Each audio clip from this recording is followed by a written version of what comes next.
Welcome to the MFR Coaches podcast, where we talk about how you can create a six-figure MFR practice. I'm your host, Heather Hommel. Not only have I been practicing MFR for 11 years, I'm also a life and business coach, especially for MFR therapists. My goal is for you to understand how to get fully booked, how to talk to your clients, and how to make sure they understand what's possible for them with MFR treatment. I'm here to help you stop under-earning, overworking, and burning out.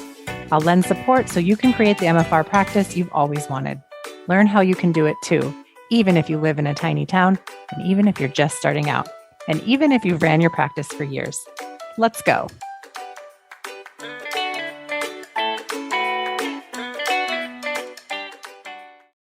Hey, everybody, and welcome back to another episode of the MFR Coaches podcast. I'm joined today by one of my very favorite guests. She's back to talk with us today, Joan Miller. Joan Miller is a physical therapist. She is a MFR instructor. She's taught me fascial pelvis probably 9 times. I've lost track of how many times I've been to fascial pelvis, but she lives in beautiful Lakeland, Florida. I had the opportunity to visit her and have dinner with her in 2024, which is amazing. And she's the owner of Dynamic Directions, where she does myofascial release only. Joan, welcome back to the program. How are you? I'm well, thank you. Happy to be here. It's very kind of you to invite me again. Yeah, well, I feel like we could just talk forever about so many different topics, but I invited Joan on the program today to talk specifically about how to know when medical intervention is necessary and how to make that more palatable for people that feel uncomfortable when sometimes it seems like you get to a place with a patient and maybe they're not progressing, or maybe it's just blatantly obvious that they need to go to the doctor. So let's get into it. Are you ready? Sure.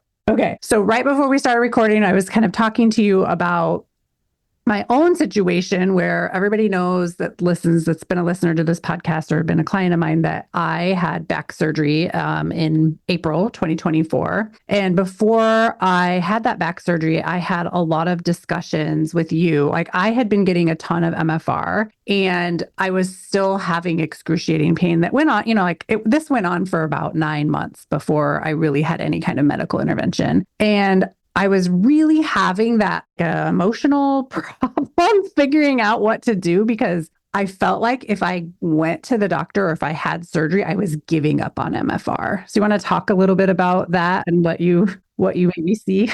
Yes, very interesting. We know that MFR is incredible. Results can be amazing, beyond hope, or beyond, I won't say belief, but beyond a normal expectation. Yeah. Because it treats the whole person. It treats the emotional aspect. It treats the physical aspect. It treats the spiritual. It's the whole being. So I think that's where some of the difficulty comes in saying, well, maybe I do need medical intervention. I was trained traditionally, originally, in a lot of manual therapies, which is why I love teaching the fascial pelvis class. It's a blend of the manual therapies to myofascial release. But what I also realize is sometimes medical intervention is not only necessary, but good. And as you say, I think it's a little hard to, let's say, swallow sometimes. It might be a word, because we look at the whole person and we know the possibilities, but sometimes there are things that need a physician's intervention, maybe just a diagnostic, maybe an intervention. And I can talk about this in terms of spine and disc, but for me, it's always a continuum. So, MFR and manual therapy and whatever, all the things we use. And then if there does need to be intervention, it's the continuum, the least possible for me, surgery is the last option, but sometimes surgery is just necessary. Mm-hmm. Yeah. And sometimes you've exhausted all of your options and you are at surgery. I think for me, like, the conversation we had was, I had done 9 months of MFR and I was at the surgical place, and it was just difficult for me to accept and for me to just believe that I was in that position. Because I think when we see these injuries day in and day out in our own offices, and we've treated that, my husband went through a terrible disc problem with a wrong site surgery. It was kind of like my worst nightmare coming true.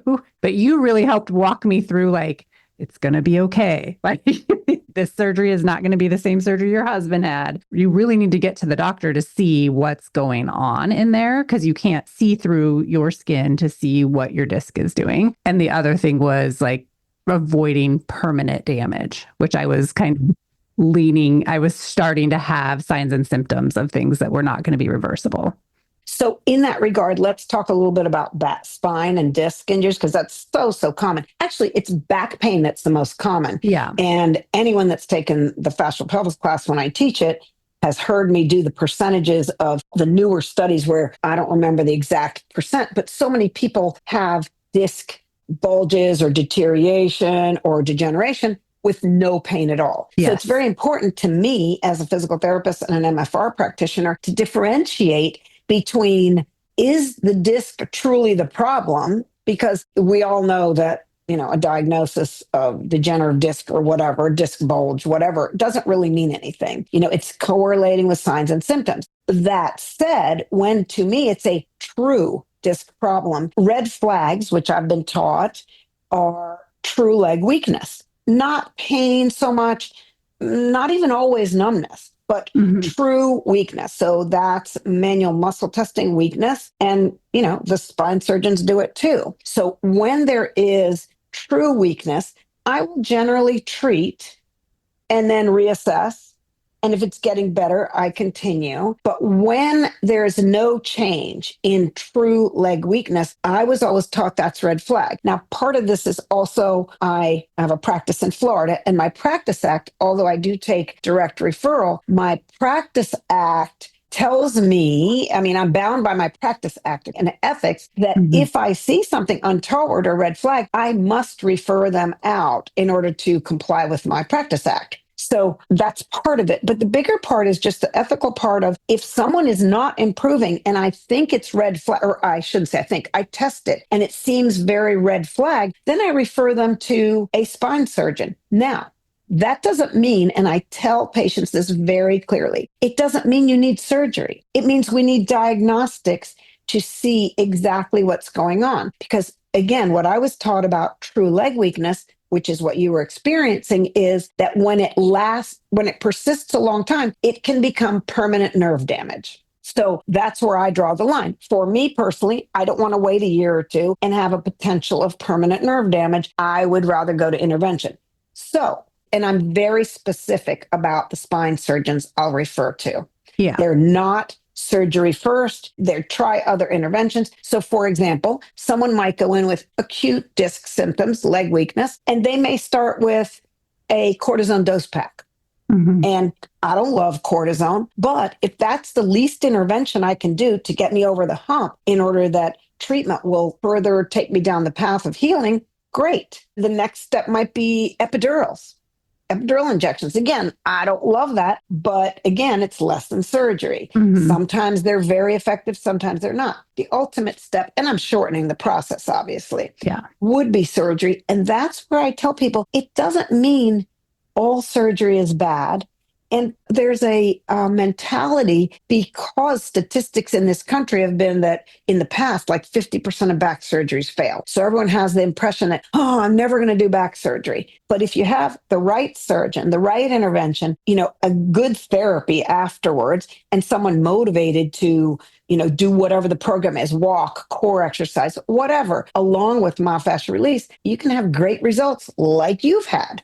And I have several patients that have had to do that. Sometimes they're just given the choice. But the bottom line is, most people don't want to take a chance on permanent nerve damage. And it can be a really good recovery based on those factors. Yeah, absolutely. And I did end up going through all of those steps when I finally went in. But I was like, I don't know what my spine surgeon was thinking about me, but I was kind of like, well, I know that my MRI is going to show disc herniation. Maybe I have several, and I just don't know if that's what's causing my symptoms. He's probably That's funny. Okay, Heather. But so it was so interesting on my MRI. I did have several bulges like throughout my spine. Turning 44 was really hard on my body last year. I don't know what the deal was. I aged a lot in 2024. But the thing with all of the knowledge, and I think having taken fascial pelvis and, been around you so many times, I wasn't afraid of the result that I was going to see on that, like that. I was just like, okay, fine. Like I have these things. And then the disc that was causing the problem was really tiny. Like the surgeon was like, yep, this is probably what, this out of all of the things you have going on, there's a bigger picture is what's causing this. He's like, it's just a little guy, but it could get worse or, and he's like, I'm thinking like positionally when you are sitting, it's squirting out more, so it's, or whatever's happening. So I wasn't afraid of the results, but I was still in denial about having surgery. But now in hindsight, having had it done, I'm so glad I did. I'm 6-7 months out now. And I barely have any pain to show for that now. I'm still recovering. I'm still doing physical therapy. I'm still reintroducing exercise and starting to learn how to lift heavy again and how to like get back into things. So I'm really thankful to not be in that amount of pain. And what's funny is I was at Fascial Pelvis with Rob. Rob was teaching when I had herniated in a Pilates class probably the day before that. And I came and I was just like, oh, I just have a sore back. But like bending over to treat, that was when I heard it. I was like, "Argh." Oh, that's and I was too like, bad. something is wrong with me. I cannot, and I was just thinking, oh, I'm just out of shape because I don't really practice so much anymore. But no. That's a shame. But, and sometimes it can be a boom. I hurt it really badly. And sometimes it can be just insidious, gradual, bad, whatever's over time. And then it's what we call the last straw, right? You can bend over to tie your shoe, and that's the last straw when we're talking about disc. Yeah. At first I was just like, oh, my back is so sore. And then it got to like, I couldn't sit anymore. And like, it got worse and worse, but glad to not be in that position anymore. Yes, definitely. Other red flags would be something where you might suspect, I just transitioned, from back to other medical, where we might suspect cancer, some kind of cancer. We say in myofascial, if it's hot, hard, or tender, treat it. But when you find something untoward, something very firm, and you're not sure, and it's not changing again, and, for everyone that knows me, obviously, they know I've had 2 cancers and been through treatment and other MFR therapists too, unfortunately, then that's the time to get it checked. If it's nothing, great. Yeah. Keep doing myofascial release.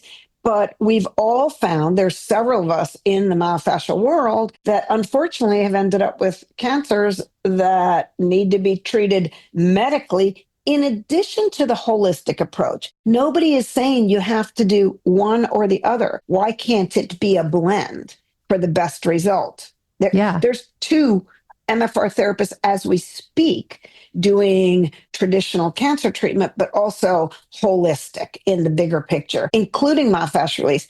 And that's wonderful. I think that's the way. Yeah. Well, don't you think too, as practitioners, we're kind of lucky in the sense like, hopefully everybody is getting a ton of treatment themselves. So they are discovering these things, hopefully earlier, so that when they get the intervention and do MFR and other modalities, they're getting better relief sooner. Yes. It's hard because we go back to the first thing I said about, myofascial release is so incredible that we expect this, what I call in class, a wow all the time. Mm-hmm. Yep. But sometimes there are other things, for example, if we're talking about cancer, like a lump that, isn't painful, that can't be movable, that is causing symptoms. And it may be no symptoms at all, by the way. I had 0 symptoms with when I found the breast cancer. So people aren't always aware. Something like night sweats.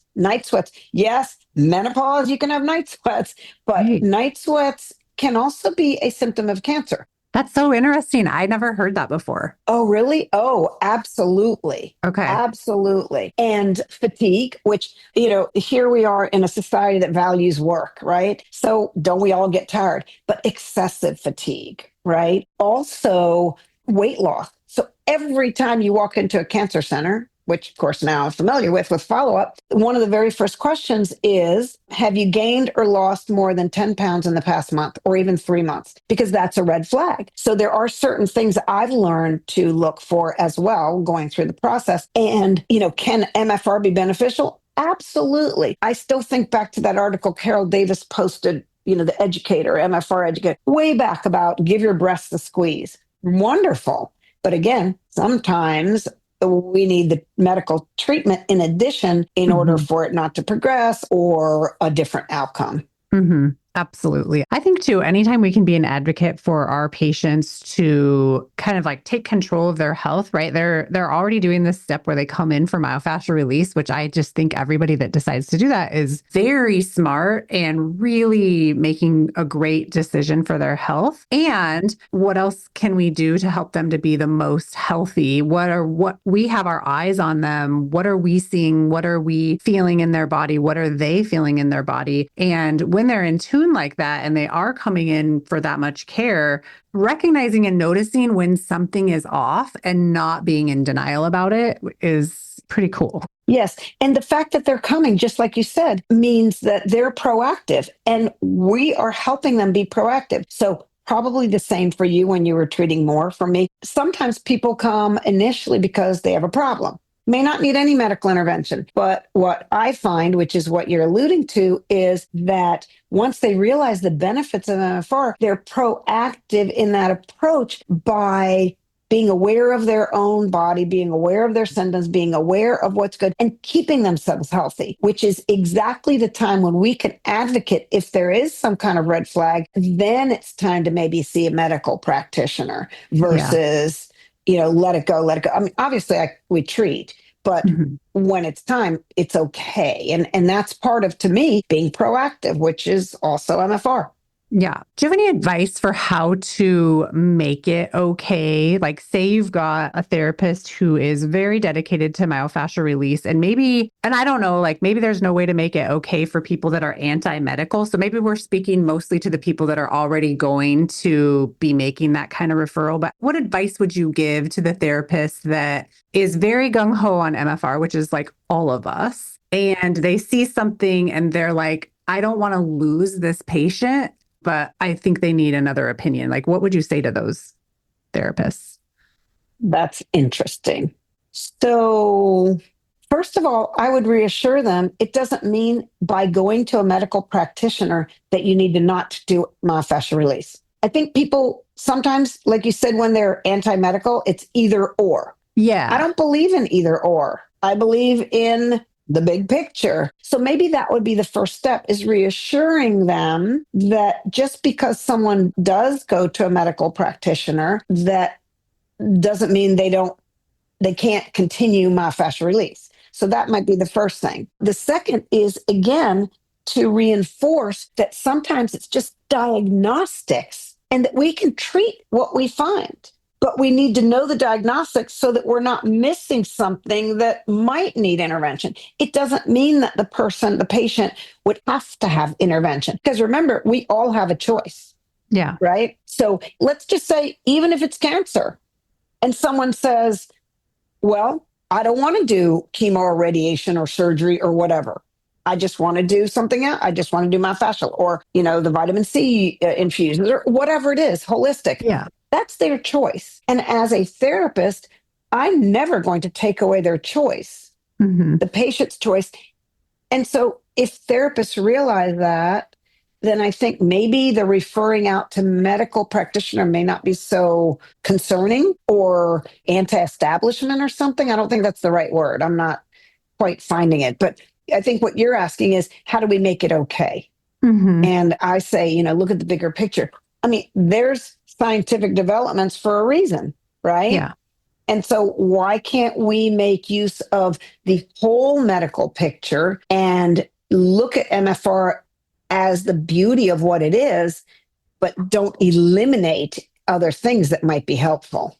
Yeah, I think what you alluded to earlier is like the black and white thinking of like, I have to stay in this lane. If I go into this lane, then that's going to mean what I do, like diminish what I do. And I think it's important for MFR therapists to remember that they have this incredible skill set that cannot be diminished. Even if you have a patient that can no longer see you for whatever reason or chooses to do a different thing, it doesn't mean anything's gone wrong or that diminishes your talent or what is possible with MFR in any way. And I think it's really important to remind, especially young and older therapists, of this being the case, because you're going to see so many patients throughout your career. There's going to be like a huge spectrum of people and what they need from you. Yes. And I think that's a really good point, because it doesn't mean we've failed. If they get medical intervention, it doesn't mean we failed as an MFR therapist. Yeah. And I think the longer, well, I shouldn't say that, but I feel like the longer I've practiced, the more confident I am in that. Yeah. Maybe that's just experience, but I don't feel like, oh, just because they didn't get better, or it's not even getting better because of the improvement or whatever it is, that I failed at what I do. I've had a couple of patients over the years, well, probably a few, more than a few, and long years now, that we just didn't match. I wasn't the right therapist for them. It wasn't a good match. So I refer them out. I have no issue with referring them out. I will say what Tara Carrington and I say very often is it's an abundance mentality. It might be a different myofascial therapist. It might be add a traditional therapist to what we're doing. Yeah. Traditional PT. I have one of my patients I've treated long-term. She loves this work, does amazingly well. And when she had a more acute shoulder problem and I wasn't available, she went to her traditional private therapist and got some dry needling, and it helped. Yeah. Wonderful. I have no issue with that. I always think it's the bigger picture. And I think if maybe we're starting out and we learn this incredible approach and we think, oh, it can do everything, it usually can. But if it can't, I have no problem, because, as I said, I believe in that abundance mentality. There are other things that benefit, maybe just, like I said, even the compatibility with me. Mm-hmm. Maybe I'm not the right person. And so I have no issue with that, because I think that it doesn't mean we're a failure. It just means sometimes people have other needs. And we don't have to be, I think it's true, like what John says about not being attached to the outcome. Yes. Right. And really living that with whatever is going on with your patients, whatever your patients do or say, whatever is going on with them. It's never really about us. It is about how can we support them and not make it mean anything about us, what they do or say. That is a superb point. Thank you for bringing that up, because that is exactly right. It's not us. It's the whole interaction that's important. It's not about our end all. Hey, MFR therapists, have you protected your practice yet? Running an MFR business isn't just about helping your clients to heal. It's about protecting your business too. That's why I created the MFR Coaches Legal Toolbox, a complete set of lawyer-drafted, customizable templates to make sure your practice and website are legally protected and fully compliant. Here's the deal. We've got 2 essential bundles. The website bundle for just $199. It includes your MFR website's terms and conditions, privacy policy, and disclaimer. And the policies and contracts bundle for $499, with all the must-have forms like your client intake, welcome letter, HIPAA disclosures, and special consent forms. Want the best deal? Grab both bundles and save $100. You get instant access, and every template is fully editable in Google Docs or Word. No more guessing if your paperwork holds up. I've got you covered. Ready to protect your practice? Head to the link in the show notes and grab your legal toolbox today. Because when your business is protected, you can focus on what matters most, helping your clients to heal. For a limited time only, when you enter the code podcast25 at checkout, you'll save an additional 25%. Enjoy. I think too, when I think about like the therapist that was treating me, and I was very worried about them. Multiple therapists treated me and they were amazing, gave me amazing, incredible work and helped me so much. But I was worried, oh no, like, are they going to be worried if I have to have surgery? Like, what does this mean about everything? I was just like having an existential crisis about the whole thing. And then I had to just decide, like, my therapist was smart enough, talented enough, strong enough, and had more than me as a patient that they weren't even thinking like that about me, that my situation meant anything about their skill level or ability to treat or solve my problems. But I think it's funny, as a therapist, as a coach who works with people who all have MFR businesses, that was something that came up for me. It was just so fun. The whole situation, I think, I wish I didn't go through that, but I think it's helped me in a lot of ways to coach people through these kinds of things, because it's common, right? We have patients that come in, they have a problem, we either believe we can help them solve it or not. And then along with that, if you expand, like just soften your focus, as John would say, if you can't solve the issue alone, like what else is possible? And you start thinking bigger and more global. And that puts you on that spectrum of what are all the other things that are available to us. When we think we have to solve everything alone, if we need help from anyone else, something's gone wrong, it kind of closes our world, makes our vision much more narrowly focused, and we have less options. So I guess with all of that to say is we have so many options to choose from. The skills that we have that we learn through myofascial release and the skills that we learn from our base training too, right? Massage therapy, physical therapy, occupational therapy. I've been working with speech therapists and pediatric therapists. It's kind of amazing to see the backgrounds of people that are getting into myofascial release. Yes, I see an expansion of that in classes, even more and more kinds of therapists or people in touch professions are, which is great. I remember, I think it was Oklahoma or something several years ago, there was a general practitioner in class. And that's a little unusual. We have some physicians in MFR. It's pretty rare. And this was a general practitioner, and he was very interested. Going back to what you first said, I find that very interesting that as a coach and MFR therapist, that you were concerned about the therapists treating you. Did they feel like it was going to be not enough? Or I don't think you used the word failure, but that they weren't helping you or supporting you. Or that I was a failure because it couldn't work for me. Yeah. And I think that's erroneous. And it's not even that it didn't work, right? Like there was so much emotion, I think, wrapped up in this experience. Like I had to decide, and I had this conversation with one of my therapists who treated me a lot, that it didn't mean failure. And no matter what, all of the treatment set me up for the best outcome possible with surgery and the best recovery. So none of it was a waste. Right. And I think that goes back to what we said just a few minutes ago about the confidence of what we do. Mm-hmm. And then that if intervention is needed, the ability to let go. Yes, it doesn't mean anything about us. Yes, but the patient or the practitioner. The patient's not a failure and the practitioner's not a failure. Mm-hmm. I think that's really important that you said that too, because I think especially like newer therapists that are trying to work towards getting fully booked, if their client comes in and they're not seeing results right away, or their client comes in and they are seeing results, but then they decide to stop, having a judgment about the client that they just don't want to get better or they're just not invested in their health or whatever. I think that's a mistake to have those thoughts about our patients because we don't know what's going on. I agree. I think it's honestly what you said about therapists trying to book, newer therapists. Mm-hmm. I think part of that for me is at this point, I know your whole coaching is about building your practice. And at this point in my life, I don't want to build anymore. I love my practice. I'm happy to continue practicing, but I really, for physical and other reasons, I don't want to grow it anymore. But for people who are trying to build it, I think that's a very important point to bring up because it's like, I want to bring everything in. I want more. I want to build. Let's build it the right way. Build it with confidence. Build it with people feeling good about it.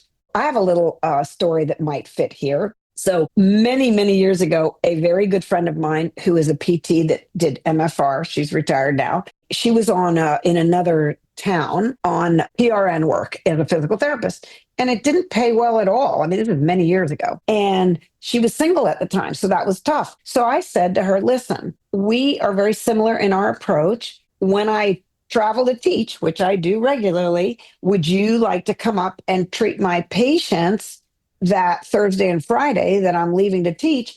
And of course, I reimbursed her much better than the PRN work because I was private pay, which is what we all want, strive to, right? And it's much better financially. So it's also more rewarding, by the way, emotionally. Yeah. It's not just about finance. It's just easier too. Yeah. Yes. So she did. And at that point, I had an older woman patient with a foot ankle problem. I have no recollection of what it was. And I told the patient early on, that's not my best area. That's not the area I feel the most skilled in. I mean, I didn't just say it off the bat, but we had a couple of visits and I would notice that when she paid me, she was either, I don't remember well enough, either irritated or a bit resentful. Mm-hmm. And it made me feel awkward. I was much newer in my own practice. It was a little awkward. So here comes this friend of mine treating for me those 2 days. And she is very, very good at foot ankle. So she treats this person, this lady, and the lady was so much better that, the result that day was better. And she was, I heard from her afterward, she was happy to pay. Yeah. Because of the, like, could Yes. pay for those results versus like paying for I'm not sure if I'm going to be able to help you or not. Yes. Well, and that she wasn't feeling any difference. And I was concerned. And so that's when I think, I'm not positive about this because it's so long ago, I don't quite recall. But I think that's when I realized, and I say this almost every class I teach, that it's about value. Yeah. So the value is, I love to say this, I love to spend money and I love to spend time. People always laugh when I say I love to spend money. I love to spend money on value. Yeah. And I love to spend time on value. And spending time might be just resting, but that's value. But what I abhor is wasting money and wasting time. And so I feel like if the patient doesn't feel good about the approach, or they're not bought into it, or whatever, or they're not going to be happy about their value, which is paying for it privately, right? And I'm not happy with the value of my time, losing my time. So I think it's a two-person, it's a value-based, program. And that's, again, about gaining more confidence and knowing if I have, what my limitations are and feeling comfortable with that. It goes back to value. And then they value the service, right? And that's when I think people become proactive and want to continue to come to stay well, which is one of the points of MFR, right? Is to continue to treat and self-treat to be well. Mm-hmm. I think that's such a good story and memory of a moment in time where you weren't confident that you could help that person, even though you were very talented, right? And having that realization, like to the point where you said it out loud to the patient, and the patient was like, oh, I'm not sure if she can help me or not, right? Which was not bad, actually. I think when we're very honest with our patients and we tell the truth and we tell the truth to ourselves, then the client gets to make that decision of whether they want to continue on if we're not sure, if we're just like not sure, but we're willing to help, right? Not sure, but willing to help and not give up, I think is also a good place to be. I remember a time where I was treating someone who had severe, severe back and pelvic issues. They'd had 4 babies back to back and had scoliosis surgery, like had that full like set of rods all the way up the back, right? Yes. And I was a newer therapist. I had just opened my practice in a new state. So I'd moved. I was brand new to the area. And I was just thinking, I know that I can help her. I literally have no idea how long it's going to take. And I just said that to her. I said, plan to be here with me every week for the next year. I will not give up if you don't give up. Right. And it took about 6 months and she was completely transformed. But I'm just wondering, like, if I wouldn't have had that confidence, how that would have turned out for her, and how it would have turned out for me. So I think saying the truth, and it's okay to not know, right? Like you didn't know if you were going to be able to help her. I think that that's totally fine. I will say, I must interject here that I didn't probably say that as well as I could have, because of course I wasn't treating just her foot ankle. And we know in MFR, it's the whole person, but there is some specificity sometimes. So even nowadays with people that I see for long periods and do incredibly well and love the work and come regularly, if they develop something that's a little more difficult in that foot complex, there's another therapist that does some MFR and also was a dancer. So she's extremely good with the whole lower leg foot complex, and she's learned the orthotics piece. And so I'm very comfortable to say, you know what, why don't you see her a time or two? And they all know they're still going to come to me, but they get the benefit of her expertise in that arena, which is not so much my area of expertise. And they're better. And of course, anything that helps them in the bigger picture is great. Yeah. I think it's so good to have all these referral points, right? And know who specializes in what.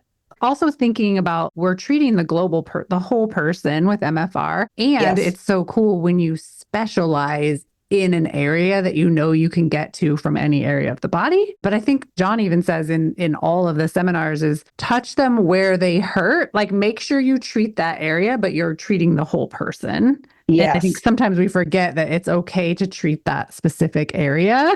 That's what they're coming to us for while we're considering the whole person. So yeah, Yes. we got to remember to touch them where they hurt for sure. That's a very good point, because the other thing I say to patients all frequently as well as in class is sometimes the area where it's painful is not where the restriction is. So going back to fascial pelvis material, Yeah. if they come in with right lumbosacral or sacroiliac pain, sometimes, and traditionally, what were we taught to treat? Treat the pain, treat the pain, treat the pain, right? But what we know now is find the pain, look elsewhere for the cause, is what John says.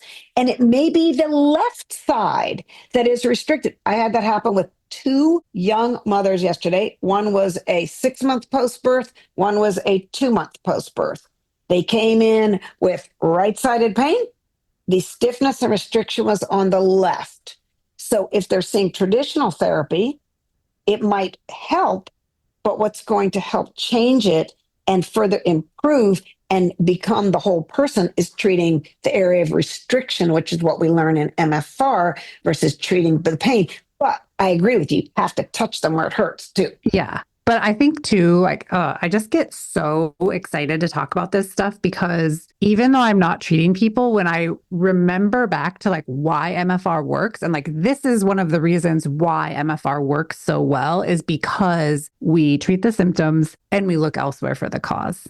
Yes. And I wish and this is part of like my mission of making MFR mainstream is when MFR is mainstream and more people know about it or understand even just some of the concepts related to it in more places in healthcare, maybe more practitioners outside of MFR will do the same thing, right?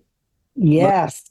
Absolutely. Yes. Let's like look elsewhere for the cause. It's not always where the pain is. And it's most of the time not where the pain is. Yeah.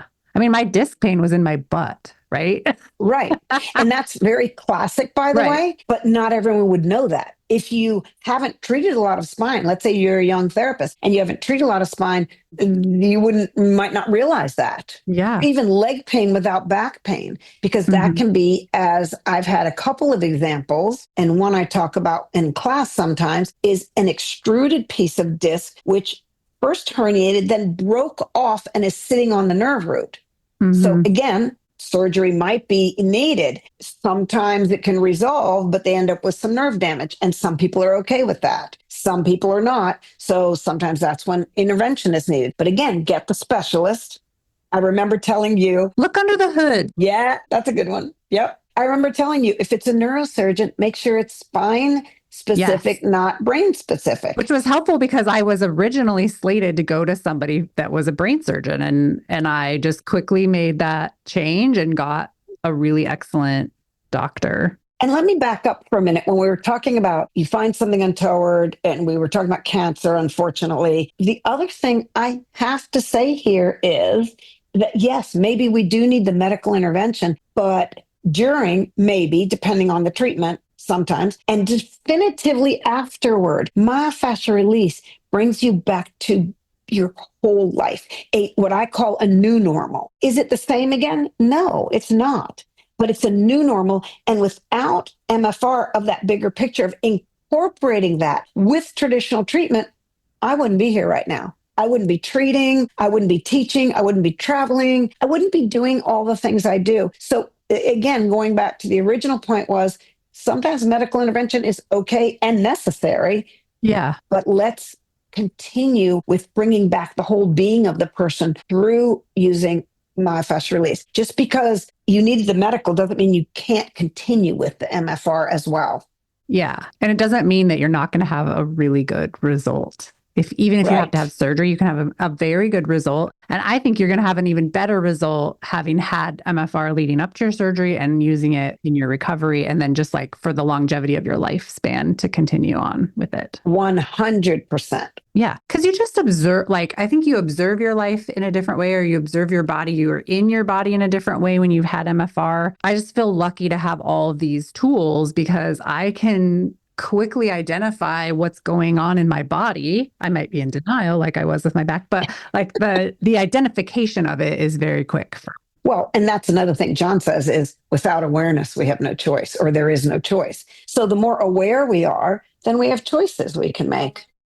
Is there anything else you want to tell the audience before we wrap up? When are you teaching a bunch this year? What's going on with you this year? I actually am. I'm teaching a lot for a couple of reasons. So I will be doing fascial pelvis 4 times this spring. Fort Okay. Lauderdale in March, Kansas City area, which is Overland Park, March. Early April, I'm actually going to go back to Saskatoon, Saskatchewan, where my good friends, MFR therapist friends are, which I'm happy about. And then Norfolk in June. So I already have 4 scheduled, which is a lot, but I always love it and look forward to it. And I talk about these things in class too, especially because it's fascial pelvis. We talk about spine, and that's when I give when I talk about disc on Sunday, I bring this point up because sometimes intervention is needed. And let's not be afraid of it. Let's take the higher road. And again, look at the whole picture. Yeah. Decide that we don't know it all. And there's lots available to us when we decide to look at the bigger picture. Yeah. Yes. And because you gave me permission, sometimes I mention your story without telling who it is. Oh, yeah. I mean, you can tell. People probably know by now because I talk about it all the time. I'm not anything to hide. I appreciate being an example of, what can go right, especially when you do the intervention. And it was a difficult road. I'm very thankful to have all of these resources in our community and to be able to talk to you about it, because that really helped to get me through. It was a difficult time. Happy to be on the other side of it for sure. So. I'm honored that you reached out. Yes. Awesome. Thank you so much for being here today. For everybody else that's listening, thanks for listening in. You might want to listen to this episode more than one time for all of the gems that Joan laid down for us. Joan, I know you aren't accepting new patients, but where do people find you if they want to know more about you or if they wanted to get in contact with you? I am available through MFR Insight on the Facebook page. I usually post there about seminars or sometimes about, patient questions or MFR therapist questions about a patient. My email is senseijoan@gmail.com, which is SENSEIJOAN@gmail.com. And I think that's probably the best way to reach out. In class, I list that. And so people often reach out from that perspective. And particularly my mission, I'm going to add this in, even though it's not exactly the topic. My mission has also been to support others through cancer treatment, diagnosis and treatment, because it's a tough journey. Diagnostics can be terribly frightening. The word cancer itself can be frightening. And so that's kind of one of my passions now, is to support others. So I generally say that in class. So I'm going to say it here as well, that if you have any kind of question about diagnosis or process to do with it, I'm happy to try and be a resource and help you advocate. I always tell people, if you can't advocate for yourself, find someone who will advocate for you. It's really a critical part of healthcare. And if we're talking about traditional healthcare, it's more and more important every day that you have to advocate for yourself. Absolutely. We could probably do a whole nother show on the advocacy aspect of once you get into traditional medicine, like what is needed. And you were on my podcast before, so we'll put in the show notes the exact episode that you were on. Actually, let me find it really quick so I can just mention it. It's episode 135 on the MFR Coaches podcast. So for people listening, you can go and listen to that other interview and take all of the gems, because we did focus much more on cancer during that interview. Okay, Joan, thank you so much for being here. Thanks for being my friend. Thanks for being a colleague. It's so good to see your face, and I will talk to you again soon. And I really appreciate the opportunity. It's really fun because obviously I'm so passionate about this work and that, the whole bigger picture with this, what this work provides us. So thank you. Yeah, absolutely. Anytime. All right, everybody else, I will see you next week on another episode of the MFR Coaches Podcast. Thanks for joining us. Bye.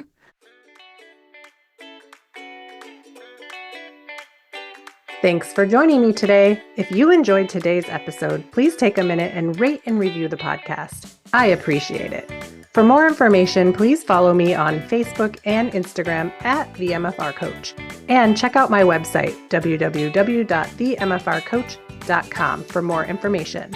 If you are currently not working 20 hours or less and making 6 figures in your MFR business, I want to help you change that.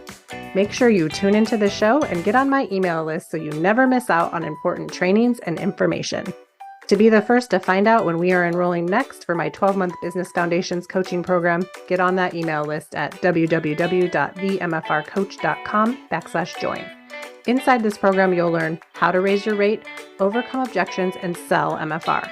You'll become the MFR therapist that never under-earns and never burns out. It's up to us to make MFR mainstream, and it starts with you and your successful MFR practice. See you next week.